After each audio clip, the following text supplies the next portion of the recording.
Hi, I'm Jeff Katzen, Curatorial Fellow at the Akron Art Museum, and today I'm thinking about what makes art political.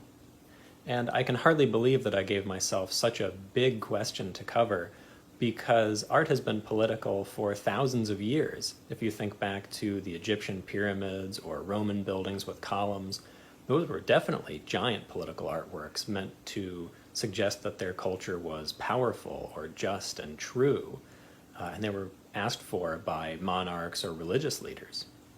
Now, if you think about the Akron Art Museum, we don't have things that go back that far. We focus on works of art from 1850 to the present, modern and contemporary art. And one of the big differences in that period is that artists were often working not for wealthy leaders, but for themselves, creating and expressing whatever they thought was important. And that often included politics. That still doesn't narrow it down too far, so let's focus on some works of art from our current exhibition, Totally Radical Art and Politics in the 1980s. And let's start with Robert Glenn Ketchum. His work shows that artists engage with politics simply because it works to do so. His pictures of the Tongass Forest in Alaska helped to generate sympathy for environmental preservation in that area when much of the forest there, which is the largest rainforest in the United States, it was threatened by logging. His picture, I Like the Look of a Clear Cut, really shows the combination and sort of the background of the natural beauty of the area, but also the devastation caused by really invasive, destructive logging practices. Ketchum's work shows that with an issue like environmental preservation, beauty or destruction, these things that are very much to do with our sense of what's beautiful or sense of what's not beautiful, that can be brought into politics and that can convince people to take action or to take a stand.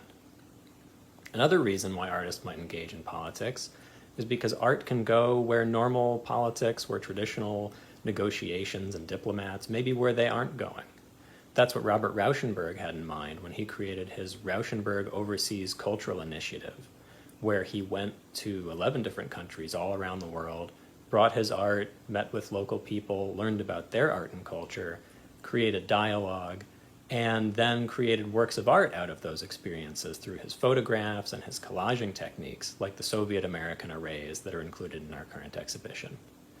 By putting all these images, in this case from the Soviet Union and the United States, who had many disagreements during the 1980s and in the decades before that, Rauschenberg suggests if these things can exist and sort of harmonize all in a work of art, then maybe there is political hope for these countries and their relationship.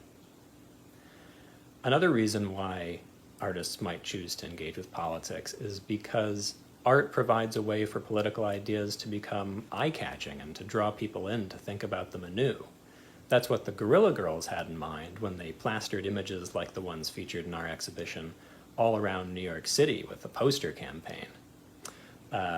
They used statistics and bold text to get ideas about inequality along the lines of gender, especially in the art world and in society more broadly, out to a wide audience. But part of the reason why their work was so successful, I think, is because they were also fantastic artists, fantastic graphic designers. Their imagery is really colorful and sharp, and it just draws your attention and gets you thinking about politics in a way that a speech or just a news article or something along those lines more traditionally might not do. And then finally, a reason why artists engage with politics is because art and politics can both be deeply personal. That's something that comes across in Dawood Bey's picture of a black woman on the street of New York City, someone that he met and struck up a conversation with, and then took this wonderful picture that really shows her personality. Or Daniel Mainzer's pictures of factory workers in the city of Akron, some of the people who really helped to build the city, but who simultaneously were facing conflict with the Firestone Tire Company over unionization and other struggles as the Firestone factories moved away from Akron in the 1980s. And then finally, Ken Hayman's pictures from his AIDS project in New York City, showing gay men who dealt with the AIDS virus in the 1980s. The common thread among all of these pictures is that as photographs, they pick up an enormous amount of detail about their subjects. They show them in the full breadth of their personality, the full breadth of their cultural position in the United States, and they put us face to face with people that we might not meet in our everyday lives.